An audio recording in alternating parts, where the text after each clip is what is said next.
That's such a great song. It's hard to cut it off, isn't it? You know, I want to get you home for the hockey game, I guess, and but we'll get this done real quickly. And I want to thank you all. We have so many great friends here, a lot of great governors, a lot of talent. I'm thrilled to be with the Republican governors, and they have done an amazing job. And I look forward to working with each and every one of you as we complete the mission of saving America. They left us a real mess, didn't they, huh? And making our country great again. We're going to do it. We've made a lot of progress. We're given credit for having the best 4 weeks that anybody's ever had as an opening. So now a few hundred more weeks like this, and we're going to be in great shape. But we've had a lot of fun doing it, too. It's a pleasure to do it. We just rip down whatever they've done. It's almost like I want to just do one executive order. Anything he signed is now terminated. It's easier than, you know, point after point after point. I sign and sign. Just do one. Everything he signed is no good, because that's really what basically it's all about. I especially want to thank the chairman of the Republican Governors Association, Brian Kemp, who was fantastic. He was fantastic. We won Georgia by a lot. Where's Brian? We won Georgia by a lot. Where are you, Brian? There you are. We did a great job together, and I appreciate it. We won't forget it. Thank you, Brian. As well as Vice Chairman Greg Gianforte, a friend of mine who's done a fantastic job as governor, for organizing this beautiful evening. In addition to it, hi, Greg, how you doing? Good? You look good. You look good. In addition to our fantastic governors, we also have Secretaries Doug Burgum and Chris Wright. They're very important. Where are they? Where are they, Doug? You were great on television, Chris. These two guys are going to do it. I tell you, if they get the energy pumping, we'll get that energy price down, and everything's going to follow. Everything's going to follow, and we're going to work very, very hard. Here's a gentleman from Virginia that I recognize that we've become. We almost won that, didn't we, huh? We almost won it. We were just a little bit shy, but I want to thank you for the help. We did a great job together. But another man that's with us is really unbelievable, and you're going to be working with him very closely, RNC Chairman Michael Whatley. And Michael worked with Laura, and the team of him and Laura were pretty unbeatable, I would say. She was great and had the victory, and she's solid. There was no nepotism either. Nobody said, oh, gee. They said, how did you get her? And I said to Michael, so who would you like to work with? Well, how about Laura again? But Laura came right after we won. She said, no, Dad, I want to go home to my family. She did a great job, and she just wanted to go back home to the family. But what a team that was. We beat them left and right. They tried to cheat, but you had, how many lawyers did you have? Like 2,000 lawyers or some crazy number, right? 6,500 lawyers. I would say that's a lot. And the reason I picked him is because with North Carolina in 2020, we did so great in 2020, but the one that just held steady was him with the 601 lawyers at that time. And I remembered that, and I said, that's the guy, because we're going to win, but we have to keep him from being really bad, being naughty. They tried. But, you know, we had an expression, we got to make it too big to rig, and that's what we did, too big to rig. And it was a great night. And Michael, thank you. Great, just a fantastic job. You'll be working with these ladies and gentlemen on just keeping everything, including keeping governor seats, I assume. You're going to work with them in governor seats too, right? But there's no better man than Michael. Thank you, Michael. Great job. Appreciate it. And we're gathered tonight at a really exciting time. Our nation, I think it's going to be a very exciting time. We have tremendous potential. I have been called by every company. Brian just told me about a big one that's going to be moving in a very big way. But I've been called by so many big companies that they're going to want to beat the tariffs. And there's only one way to beat the tariffs. Tariffs, one of the most beautiful words I've ever heard. In fact, I went around saying it's my favorite word in the dictionary, and I got killed by the fake news media. He said, what about God? What about religion? What about love? I said, all right, I give up. It's my fourth favorite word. So now I say God, religion, love, and then tariffs, number 4. And now I'm okay. I can get away with that. I couldn't get away with making it number 1, but it's close. The American people gave Republicans a historic mandate on November 5th. If you remember that, November 5th, what a day that was, huh? No, there was no games. November 5th, 2024 will go down as one of the most important days in the history of our country. I believe that. We won the House, we won the Senate, we won the White House, and in the presidential race, we won all 7 swing states by a lot, and the popular vote by millions and millions of votes for the first time of any Republican in decades. It's hard for us to win the popular vote, but it's not going to be anymore because we're a much different Republican Party right now. We're really, nobody can believe what's happened to this party. It's become a big party, really big and powerful party. We won 85% of all counties in America. Think of that, 85%. Have you seen the map? It's all red. There's a little blue on the outside here, and the outside, the whole thing is like red. They won 525 counties compared to us, 2,600 counties. Think of that. I don't know why we only won by millions of votes. We should have won by a lot more than that. Maybe it's because they cheated. Who knows? And incredibly, all 50 states shifted toward the Republican Party. That's never happened before. It's the first time ever in history that that's happened. All 50 states shifted toward the Republicans, and significantly in many cases. Most importantly, for this room, we're pleased to welcome 8 new Republican governors. Could you stand up, please? Just stand up. Look at these people. Oh, I know them. I know the man. Good. Great. I know every one of them. Mike Braun of Indiana, Mike Keogh of Missouri, Kelly Ayotte of New Hampshire, Larry Roden, that's great, Larry Roden of South Dakota, Kelly Armstrong of North Dakota, Patrick Morrissey of West Virginia, Jennifer Gonzalez Colon of Puerto Rico, Nicola Polo of American Samoa. And I want to congratulate you all. You have great races. You won generally pretty easily. We're going to win a lot of races. You know, in presidential races, they say when you win the presidency, usually the midterms don't go well. I think we're going to do great. I think we're going to really increase our margins by a lot. That's why I went to Michael. I said, you got to stay. You can't go anywhere, Michael. But I can tell you that I did something very different. Our win was so big and so conclusive presidentially, and we had great help from donors. We have a lot of great donors in the room tonight. But this is a nice room, by the way. It's a very nice place. But we did something differently. I said that to my people that do the fundraising, I said, listen, everyone's so happy. Usually you wait 2 or 3 years to go back to the donors. You know, you let it rest. You let their wallets cool off a little bit. But I did it the next morning after we won.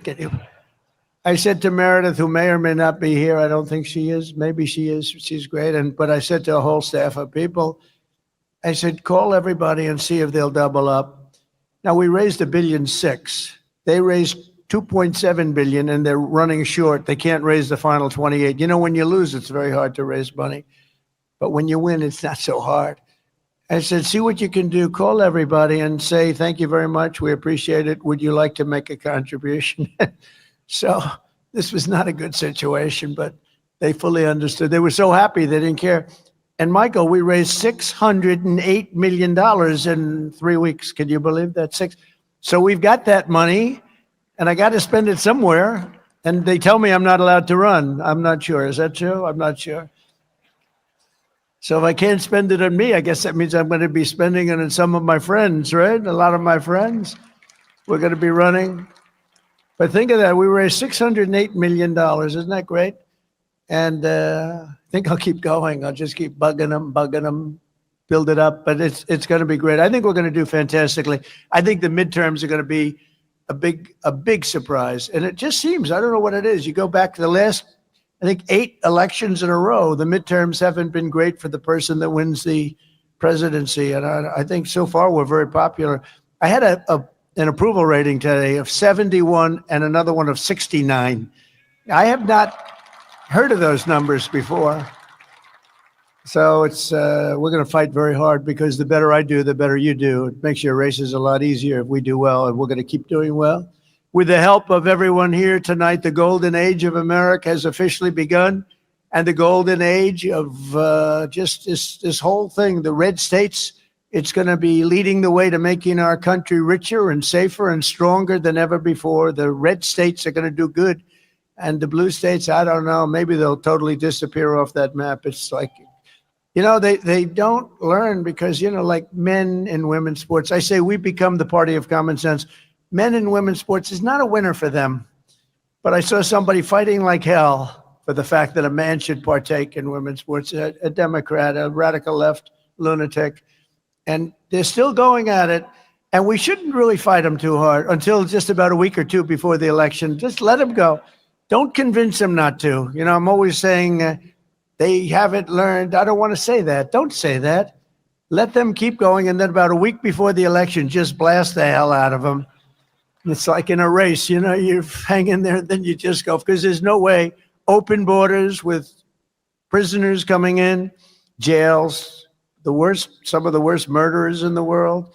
We had one guy killed 5 people, separately killed 5 different people. This is not going to be a great person for our country, but we had 11,088 murderers right now. Some of them have been already brought back. And when you think about it, transgender everything, everybody should be transgender. These are not things that play very well. I would say they're 7% issues for them. And they're over 90% for us, but they keep going. So don't tell them they're wrong. It's too long, 2 years or 4 years. It's too long. Let them continue to go and say, I think it's a brilliant idea to have open borders, to allow prisons and mental institution people to pour in from all over the world. They came from everywhere. But about a week before that election, go crazy. Just save up your money and explain we can't live like this. And they understand it. Every day of my administration will be fighting to help your state succeed and prosper. And together we're going to bring back the American dream, something nobody talks about anymore. In our last 4 weeks, our new administration has accomplished more than most administrations do in 4 years. And the last administration was a negative. I mean, it was accomplishment, I would say negative 50%. It wasn't any accomplishment. It was a de-accomplishment. On day one, I declared a national emergency on our southern border. I sent our military to the border to secure the sovereign territory of the United States of America. We ended catch and release. We began the largest deportation operation in American history, larger even than that of President Dwight D. Eisenhower. He was sort of a moderate guy, but he was very strong on the fact he didn't want people pouring into our country from all over the world. He was very tough. He had the record. We now have the record. It's not a record I'm really proud of. You don't like to do that, but we have no choice. We can't let it. I mean, they let criminals, many, many criminals, hundreds of thousands, probably millions of criminals, 21 million people, I believe, is the number. And of that, millions of people are hard, stone-cold criminals. In the past 4 weeks, illegal border crossings have plummeted by nearly 100%, and the tiny number of illegals that do make it across are being apprehended and sent right back to their home where they belong. All countries are taking the illegal aliens back, every single one, even though they said, and strongly, we're never taking them back. Don't even try. They said that during the Biden administration. It didn't work. They're taking them back. They have no choice. They're taking them back. They know we're not playing games. You remember Venezuela saying it? We're not taking them back. Don't even waste your time. They said that to Biden. He said, well, they have us over a barrel. They don't have us over a barrel. How about BRICS? The BRIC states, there are like 6 of them, and they were trying to destroy our dollar. They were going to say, they wanted to create a new currency. They probably wanted to use the yuan, China. They wanted to use the yuan. And Biden said, well, this is a tough situation. There's not much we can do about that. We can't help that. I said, oh, we can help it. So when I came in, the first thing I said is any BRIC state that even mentions the destruction of the dollar will be charged a 150% tariff. And we don't want your goods. We don't want to partake. And the BRIC states just broke up. I don't know what the hell happened to them. We haven't heard from the BRIC states lately. But he said that wasn't much we could do about it. There was a lot. It took literally They said, sir, what about the BRIC states? They're going to take over the dollar, the sanctity of the dollar. They're going to create a new currency to rule the world. I said, no, they're not. They said, yes, they are, sir. They said it. I said, no, they're not. Tell them 150% tariff, plus we're not going to do business with them. And that includes China. And all of a sudden, they went to the BRIC states and they said, could I ask you, how do you feel about that? I have no comment on this. I don't know what you're even talking about. It was an amazing turnaround. No, we're not playing games. Just this week, I officially designated the drug cartels as foreign terrorist organizations, including Trendiaragua and MS-13, which gives us great power. And to facilitate the rapid deportation of the worst criminals that we have anywhere in the world, we've also opened the full capacity of the detention facility at Guantanamo Bay. You know, people don't realize that thing was built, you know, we hear about a few prisoners, and they do have maximum security, but it holds, actually was built for thousands and thousands of people. And we're using that prior to bringing back to their country. We use it for the bad ones, the really bad ones. And so, in some cases, they're so bad, we don't want them to go back to the country. We want to watch them because they'll be able, if they do sneak in, we don't want that. We don't want them anywhere near our country. In addition, we're waging war on Joe Biden's inflation disaster, the worst inflation probably in our history. They say 48 years, which isn't bad, but probably in our history. And to bring down the price of energy, I declared a national energy emergency. It's going to be an emergency. And you know what, what we say and what Doug is going to do. Doug, you are so important, you and Chris. You know, Chris is known, and I got this from Doug, as the best energy guy in the entire country. And people were shocked that he wanted to do this. He gave up something tremendous. He was the biggest guy. There was nobody bigger, nobody better. And Chris Wright. Is Chris Wright here? Is he here? Where is he? This guy is, and this is from Doug. I said, Doug, I want to make you the energy czar. And he said, sir, there's one man that blows me away. Right, Doug? He said, his name is Chris Wright. He's much better. I said, I want to see this man. And I met him. And I just agreed immediately that he was far superior to Doug. I'm only kidding. So what I did, we have a weird deal. You know, we have the Department of Energy and the Department of the Interior.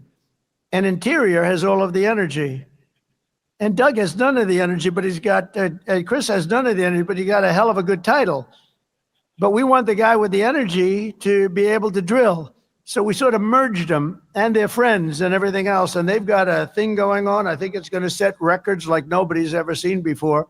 So we have the man that controls the energy. We have the man that drills the energy. And now we've put them together. And you're going to see some action. You're going to see something come way down. So thank you. And thank you, Doug. You were really terrific. He was a great governor, by the way. A couple of you may know him slightly. But he was a great governor, did a fantastic job. You know, he made a lot of money in the technology business, sold to Microsoft for a lot of money. I won't tell you how much. I don't want to embarrass him. Some people would say it's a lot. Some people would say it wasn't that much, right? But, you know, when you get close to $1 billion, that's pretty good. And he didn't know much about energy. When he became governor, he became one of the great experts of energy anywhere. We did really an unbelievable job with the state. He did like me. He did well in business, and then he said, let's run for politics. And he did, and they love him in the state. But he was term limited, and I watched him running. He was running against me, but I still liked him. And I said, that guy's got real talent, and he was one of the first people I called. So you're doing a great job, and thank you for leading us to Chris. I'll give you a bigger thank you in 2 years if Chris is as good as you say, okay? But I know he's going to be. Thanks a lot, Chris. Good. Go out there. If we can bring energy down, everything's coming down. You know, the eggs are coming down and the bacon's coming down. Everything is coming down, and that's the biggest thing, the energy. So those two guys are very important. To cut through the red tape, I've established a National Energy Dominance Council, chaired by the former colleague and your former colleague, Secretary Burgum. He's going to do a fantastic job. We're putting incredible people on it. I withdrew from the one-sided and very expensive Paris Climate Accord. It's a one-way street. You know, under that accord, we pay $1 trillion.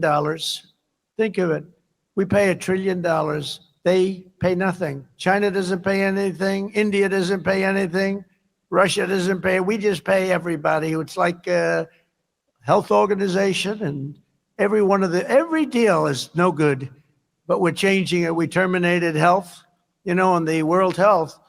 We paid $500 million a year, and China paid $39 million a year. I said, that doesn't sound good. They have 1.4 billion people, and we have nobody knows what the hell our number is, because so many people pour into our country. We used to say like 325. I have no idea. We'll figure it out eventually, but let's put it this way. It should be substantially less than 1.4. But let's say we have 325 million. They have 1.4. We're paying 500 million. And these aren't, relative to government, these aren't huge numbers, but this is an example of what happens when you have bad government, when you have incompetent people. So I would explain this, and they called me and they said, we'll let you in for the same 39 million. I said, well, we should be much less than 39. We should be, but I didn't even want to do that because I'm not going to talk. I said, I'll think about it. And it was very public. And when Biden came in, he agreed to go back into the World Health for $500 million. He could have gotten, it's a lot of money. You could have gotten it for 39 million, Joe. That's why you're not president any longer, I guess. I could have had it for 39. They were standing there. It was very public. But he took the 500 million instead, because he never laid in bed at night sweating, tossing and turning like half of these governors. Not all of them probably, but half of them. It's sweating. How are we going to do a great job? He never did that. But that's just a case study in, how not to run. Because, if we had people at that level that would have negotiated. I bought a plane. It's really two planes, Air Force One. Now, if Boeing would build the damn thing, it would be nice too. We don't build like we used to. We don't build too fast. I gave the order out about 6 years ago. They're still waiting. Getting a little tired of it. I gave a fixed price deal, but it was 5.7 billion. I negotiated with Boeing. It took about 2 months, and I got the 5.7 down to 4 billion. Actually, 1 penny less than 4. I said, it has to have a 3 on it. And he said, you want from 5.7 to 3? I said, yeah, 3 on it, meaning it has to start with a 3. And after about 2 months of saying, no, no, no, no, it has to have a 3, has to have a 3, he called up, he said, sir, 3 billion, I want, and this is what happened, 3,999,999,999 and 99 cents, 1 penny less. I said, you have a deal. But we saved $1.7 billion just by negotiating. And in all fairness, most of you can do that. And some of you do it. Some of you do, you have surplus states, you have incredible states, and you have to do that because every time somebody sends you a bill, they expect to be negotiated. And in the past administration, and sometimes I guess in this, it happens because people don't care. Elon talks about caring. Caring is very important. And they have to care. If they care, they say, no, I'll pay you. They'll send you a bill for $10,000 and you say, nope, I'll give you 5. And they'll say, no way, no way, no way. And you'll end up paying 6 or 7 or something. But all you have to do is care a little bit and try and get it down. And literally every contract, I think there's not a contract that's sent in government that I couldn't come and that many of you couldn't cut and cut very substantially. And boy, what a difference it would make for the government. I terminated the Green New Scam, one of the great scams in the history of our country. I canceled Joe Biden's insane electric vehicle mandate, saving our auto industry from destruction. That was an easy one. And all of this helps to combat inflation and bring down costs. We're bringing down costs way down. We're going to bring up jobs like you haven't seen because the company's pouring in. We're going to have announcements over the next 3-4 weeks that you're not going to believe from some of the biggest companies in the world. And the numbers are staggering. Hundreds of billions of dollars of investment, hundreds and hundreds, trillions of dollars when you add it up, to slash hundreds of billions of dollars in waste and fraud. We're talking about also an abuse. I've created, as you possibly have read just a little bit, the Department of Government Efficiency. And here are just some of the things that we've paid and we've stopped and we've gotten the money back. $520 million for a consultant to do ESG, that's environmental, social, and governance investments in Africa. $525 million. $25 million to promote biodiversity conservation and social responsibility behavior in Colombia. $40 million to improve the social and economic inclusion of sedentary migrants. Nobody even knows what the hell it means. $42 million for social and behavioral change in Uganda. $10 million for Mozambique medical male circumcision. We're doing circumcisions in Mozambique to the tune of approximately 12 million. $14 million for improving public procurement in Serbia. $486 million to the Consortium for Elections and Political Process Strengthening, including $22 million for inclusive and participatory political process in Moldova, and $21 million for voter turnout in India. Why are we caring about India turnout? We got enough problems. We want our own turnout, don't we? Can you imagine all that money going to India? I wonder what they think when they get it. Now, it's a kickback scheme. You know, it's not like they get it and they spend. They kick it back to the people that send it, I would say, in many cases. Many of these cases, anytime you have no idea what we're talking about, that means there's a kickback, because nobody has any idea what's going on there. $29 million to strengthen the political landscape in Bangladesh.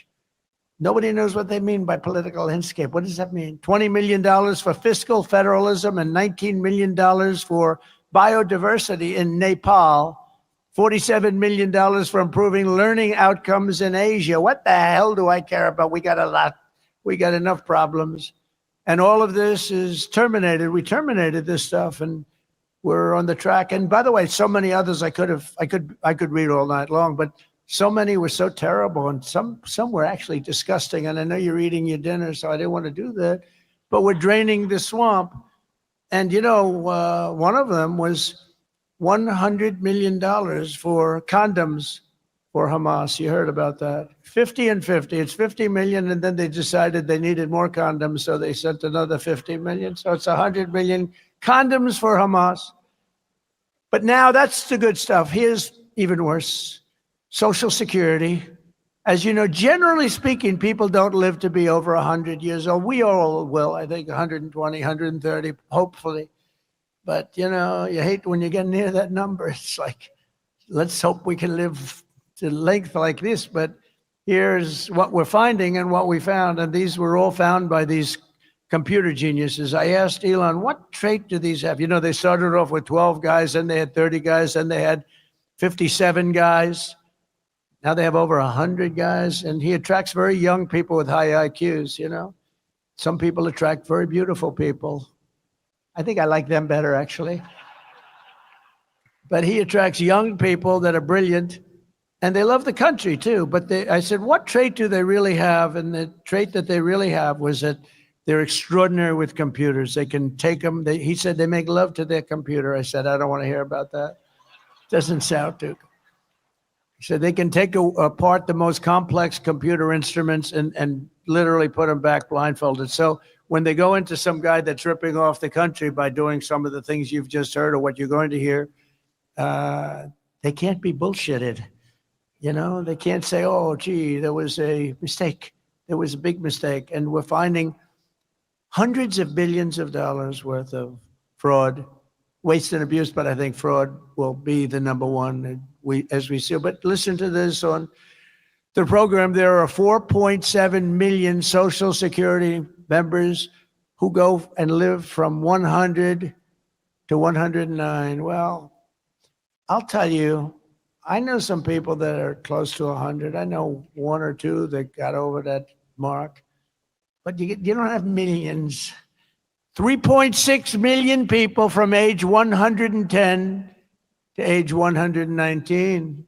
3.47 million people from age 120 to 129. In other words, 120 to 129 years old. Millions of people, millions. 3.9 million people from age 130 to 139, which is pretty amazing because the longest living person ever on record, and they're not sure it was correct, was a woman from a very far away place, lived to 127 years old. She was a healthy specimen, but she lived to 127. 3.5 million people from age 140 to 149. So we have 140-year-old people plus millions of them. 1.3 million people live to over 150 years of age, 150 to 159 to be exact. Over 130,000 people over the age of 160 years old, including 1,039 people between the ages of 220 to 229. And we're going to be investigating this fraud. We had one person who was 361 years old. And what we're doing now is we're finding how many of these people were paid. So we have millions of people, could be well over 100 million people in our social security rolls. So the good news is when we take them off, whether they were paid or not, it looks like our social security could be really solid. It could be a lot better than we thought, if you think about it. And I'm going to do something. I'm actually going on this one. You know, all my life I've heard about Fort Knox. That's where the gold is kept, right? I heard Fort Knox. Oh, but you know, we're getting a little bit shaky. We're getting the yips on this stuff. Like, I want to find out. So we're going to open up the doors. I'm going to see if we have gold there. We want to find out, did anybody steal the gold in Fort Knox?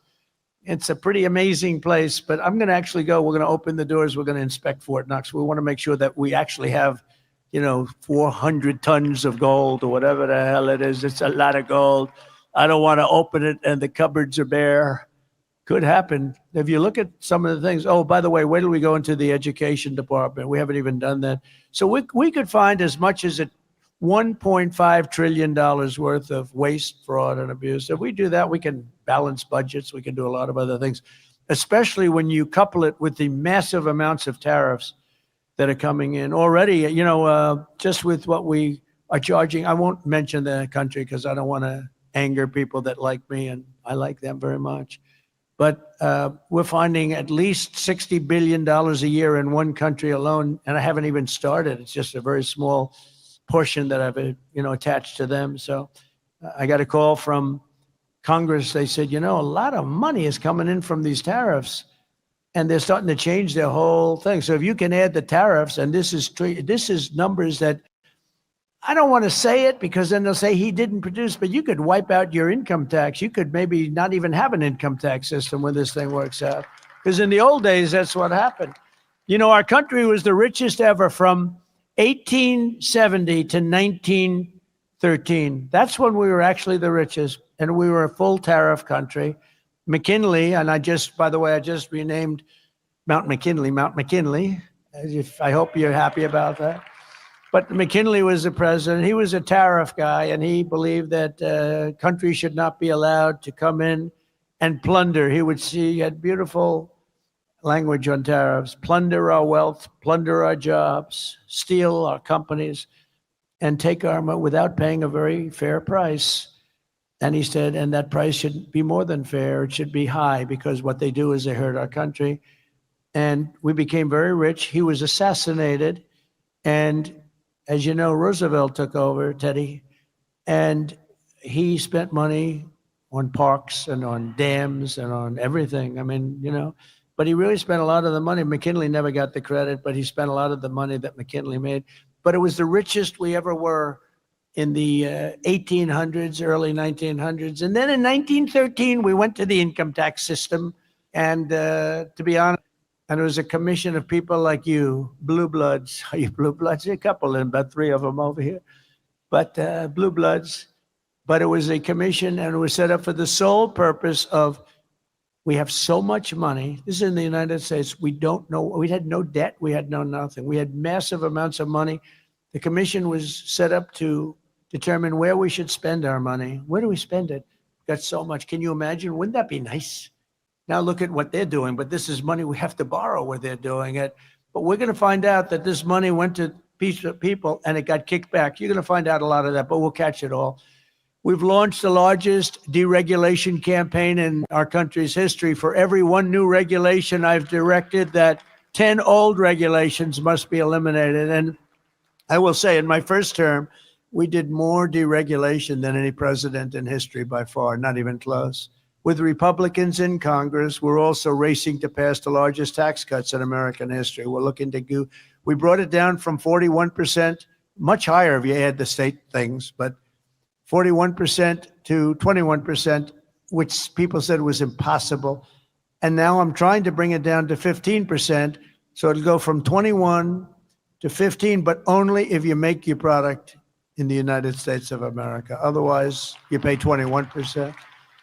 That'll be great to protect American auto workers, who, by the way, they're going to be one of the biggest beneficiaries of what we're doing with tariffs, because they just stopped 2 big auto plants in the middle of construction from being built in Mexico, because they see, when I got elected, they said, oh, this is going to be a problem for us because we have big tariffs going on, and we have tariffs going on autos, and they don't have to pay any tariffs. There is no tariff. All you have to do is build your plant in the United States. They were building plants in Mexico right opposite the border. They're making them in Mexico. They're selling them into the United States with virtually no tax. And they're killing Detroit, all these places are being killed. Now it's the exact opposite. And by the way, Canada was a big participant in that too. And I think Canada, they're going to have to pay tariffs on automobiles, lumber, and oil and gas, et cetera, et cetera. And they get 95% of their product from the United States. I think they have to become the 51st state. And you heard the people booing the national anthem, but I think ultimately they'll be praising the national anthem. We'll have to work out some deal with it, because I do like the "O Canada," right? It's a beautiful thing. I think we're going to have to keep it for the 51st state. I call him Governor Trudeau. I said, Governor Trudeau's doing a wonderful job. I think it's actually cost him his election, if you want to know the truth. But we're gonna see about that. We're looking at Greenland. And we have to take back the Panama Canal, because that wasn't the deal. We gave the Panama Canal to Panama. It was the most expensive thing ever built in our country. It'd be the equivalent of $2 trillion today. We spend massive amounts. We lost 38,000 lives from the mosquito and snakes. A lot of bad snake bites, but mostly the mosquitoes, malaria. They killed 38,000 of our people. They paid laborers 5 times what they were getting in the United States to go, knowing that there was a good chance they were going to die. 20% of them died. And Jimmy Carter, may he rest in peace, the late, great Jimmy Carter, gave it away for $1. It's also the most profitable thing ever built. It's what you hear about casinos and you hear about all this stuff. They're peanuts compared to this. It's the most profitable thing ever built. There's never been anything. I mean, you have ships lined up. And by the way, when they gave it away like a bunch of dummies for $1. The day after they took over, they raised the price per ship by 4 times. That wasn't high enough. There was no problem. They raised it again twice. And they're getting almost $1 million a ship. And their product is water. It's Pacific and Atlantic where they meet. And one is about 18 feet higher than the other, which a lot of people don't know. Actually, it's one of the great marvels of the world. Well, we built it, and we're not going to let, because China has essentially taken it over. We're not going to let that happen. China knows it, and so does Panama. To protect American workers and bring billions of dollars into our treasury, we're in the process of imposing reciprocal tariffs on any nation that tries to cheat us or steal our jobs. So India, as an example, has very, very high tariffs. And I was going to impose a flat tariff, but that wouldn't really do the trick, because some of the countries have really high tariffs. So it really works out much better. Nobody can even fight it. Whatever they charge us, we charge them.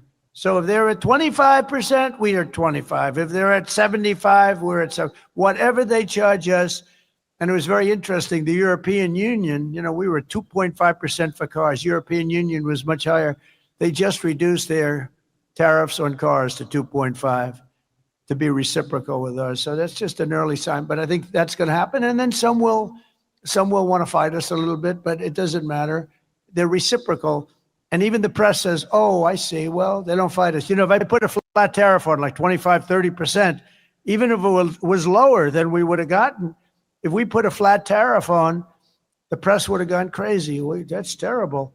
Even if somebody was paying like 5 times more, charging us 5 times more. When you say reciprocal, I said it the other day to the failing New York Times. I said, listen, whatever they charge us, we charge them. They go, well, that sounds fair. It really does, doesn't it? So it's a reciprocal tariff, whatever they charge us. I've ended Joe Biden's weaponization of our government and removed his handpicked radical left Marxist prosecutors from the Department of Justice. We have a great Attorney General, Pam. I immediately halted all government censorship and brought back free speech in America. I signed an executive order to end all of the lawless diversity, equity, and inclusion policies across the entire federal government and private sector. Do you see how much it costs?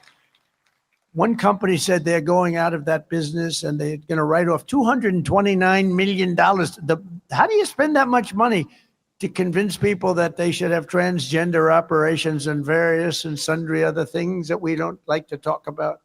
It's crazy the amount of money it was almost like just a mind blower what they were doing. It was terrible and all over. And by the way, our military is now free of that. Anybody that even tries it, they're gone. I signed really historic orders to get critical race theory and transgender ideology out of the schools and out of our military. It's all going out. It's no longer. And I heard men are still playing in Maine. Is anybody here from Maine? Who is that? Is that the governor? That's, well, I hate to tell you this, but we're not going to give them any federal money. They are still saying we want men to play in women's sports, and I cannot believe that they're doing that. They are, let's find out who that guy is that raised his hand. Maybe he's just kidding. But so we're not going to give him any federal funding, none whatsoever, until they clean that up. And the other one, we have a fight with one news organization, AP, a radical left organization, treats us all very badly.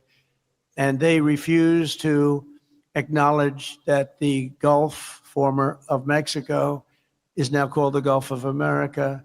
So we just hold them, we're holding them out of any news conferences. Now I'm sure they'll get sued and maybe they'll win, doesn't matter. It's just something that we feel strongly about. No, and I said we changed Mount McKinley. Nobody's fighting that. You're allowed to do it. Well, we're allowed to do. And most of the shoreline is, 85% of it is on our soil. But I thought it would be appropriate. I never understood quite the Gulf of Mexico when it really covers us far more. And I think Doug is a big believer in what we did, the Gulf of America.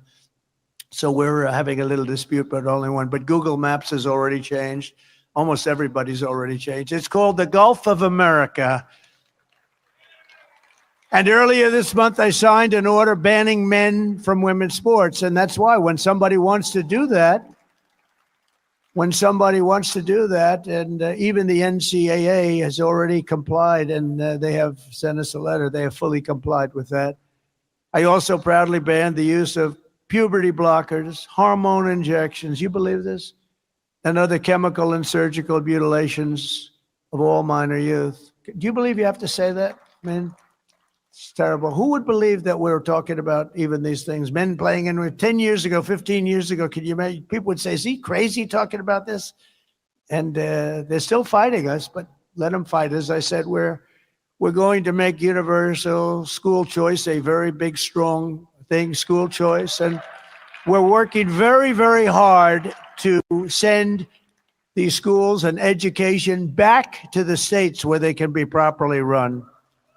In other words, this really affects the people in this room, but you're going to be running your schools, and who can do worse? Look, they rate them in the top 40. So we just came out with one that we were number 40, but we were number 1 in cost per pupil. And I mean, I know a lot of the governors in this room, you run a great state and you'll do great with education at a much lower price. We're going to give you whatever you need, but at a much lower price. We have people in Washington, D.C. that, in all fairness, in many cases, don't give a damn about your pupils or your students or your states. And they're running everything, and they're running it into the ground. So it came out, we're last in education, but first in cost per pupil. Norway, Denmark, Sweden, I had to tell you, China, and a few others are always in the top 5. And I really believe that 35 or 36 states, and all of you are here, almost all of you are here representing those states. I think you're going to have education that's every bit as good as Norway and Denmark and Sweden and all of them. And then we'll have some laggards, and you know who the laggards are going to be. You just have to look at everything else. But in everything we do, we're putting America first, because the Republican Party is now known as the party of common sense. It's the party of common sense, very important. I think it's a very important phrase for you to use. It's all about common sense. We're conservative and You know, we're a lot of things, but most important thing is we have to use common sense. Thanks in part to the hard work of the people in this room, we're forging a new political majority that is shattering and replacing Franklin Roosevelt's New Deal coalition, which dominated American politics for nearly 100 years. Under our leadership, the Republican Party has become the proud voice of hardworking citizens of every race, religion, color, and creed. We are a much bigger, much more powerful party. Now is the time for us all to press forward, think big, be bold, and deliver the once-in-a-lifetime reforms our citizens need and really deserve. They've gone through hell for 4 years. Some of them don't even know it. They've just been led down a path. They don't even know what they've gone through. As one team, we can make our borders stronger, our communities safer, our schools better, our families happier, our citizens wealthier, and our country freer, freer, freer, and more exceptional than ever before. We will work together and we will absolutely, without question, make America great again. God bless you all and do a great job and go home and watch the hockey game. It should be interesting. Thank you all very much. Thank you very much. Thank you. Thank you. Thank you, Brian. Thank you. Thank you.